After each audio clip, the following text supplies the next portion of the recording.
Jana bwana, mimi mke wangu niliamua kumvuruga makusudi kabisa.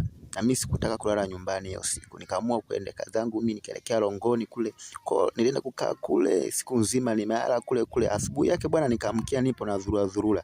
Sasa niko beach muda ule bwana. Punde si punde. Akaja sijui kaambiwa na nani. Kilichotokea. Vipi mtaani? Vya sigara ya nyoko. Hebu jibu vizuri bana. Huko ulikotoka, yaani wewe uondoke kuanzia ulipoondoka jana ungeelewa afu niambie kitu. Jana alivyoanza kuongea vile nikasema sijui nimwamshie hapa. Ngoja niwe mpole tu nikavumilia. Akaongea. Ngoja nikwambie. Wewe baada ya kukaa na mimi vizuri kaanza kuniuliza maswali unaanza kunifafaona nipanda kichwa. Mahawala tena. Wewe jichanganye kama sijakufurumua hapa. Wako nilikoenda kuna mahawala. Ndio, unataka kuniambia ulienda wapi kutwa nzima kuanzia jana mpaka leo? Yaani hapo nilitamani nimshone ngumi ya pua mpaka ajisahau mwenyewe, lakini naanza kutafuta sababu.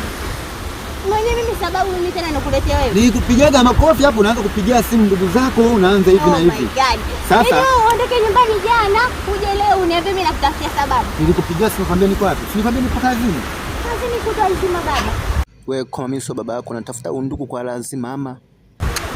Sasa ninachokwambia. Wewe kufanya kazi usiku na mchana Unataka niwe na kuaga umekuwa mamangu mzazi, sura ile. Ela sikuachi nyumbani. Unaniachia ndio. Hata shida. Mbona unapiga kelele? Alafu uje nikamwambia kitu moja. Mimi nimeshaanza kuchoka. Mimi mwenyewe nimeshakuchoka baba. Yaani hapo kwenye kuchoka na hapo mwenyewe natamani tu nikuache, lakini ndio hivyo yani kama vile umenisaidia. Mimi niko naongea na nimekuchoka, hata mimi nimekuchoka. Unataka mimi nikupige? Yaani unipige. Ili kujua kilichoendelea, tafadhali subscribe, comment, share kwa marafiki na Mungu atakubariki sana. Gonga like.